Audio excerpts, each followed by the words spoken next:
Түсінікті. Жолдастар, жағдай түсінікті. Сол жағдай нашар. Көріп тұрсыз ғой, мынадан басқа нан да жоқ еді. Иә. Ішетін шай да жоқ. Шай болғанмен, ол ішетін кесе де жоқ еді. Баяғыда сынқанға бір кесе болған, қайда сынқандай? Түсінікті, қазір мен жазып алайын. Сонымен киерге киім болмағандықтан жалаңаш отырмыз дедіңіздер. Киетін киім жоқ, көшеге шығамай отырмыз. Мына қыз жұмысқа тұрғызайық десе киімі жоқ. Қарашы жүрсе простинасы бар. Ана бөлмеде 3 бала отыр. Голый, тыр жалаңаш. Шайын десе иә, болады, простиня да жоқ. Солай ма? Иә. Түсінікті. Енді қанша бала сізде?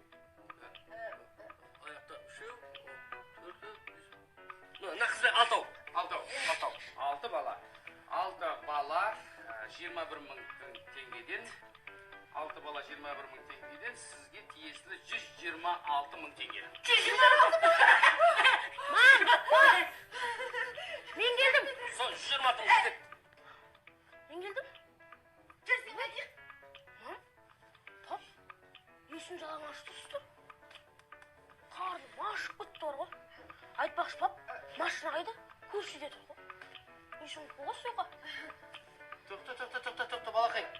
Сен осы үйдің баласыз ба? Иә, әмі апам тұр. Демек, сенің үстіндегі киімің тәп-тәуір. Папаңның да мамаңның да киімдері бар ғой, солай ма? Ой, бар киім. Әсесін әткемде көп киім. Күнде бір киім болады. Аха! Түсінікті болды, жолдастар. Түсінікті болды. Барлығын өкіметті алдағыларың келеді. Барлығын 21 мың теңге алғыларың келеді. Осы сіздер жақсы өмір сүрсін деп бұл өкімет не істемей жатыр, а? Бәрін жасап жатыр. Мұндай мүмкіндік ешқандай жерде, ешқандай әлемде жоқ.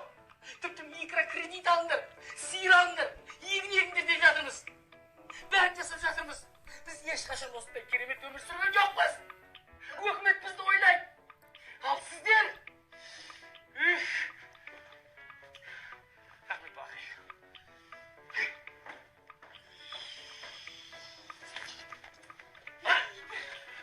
Қайда жүрсің?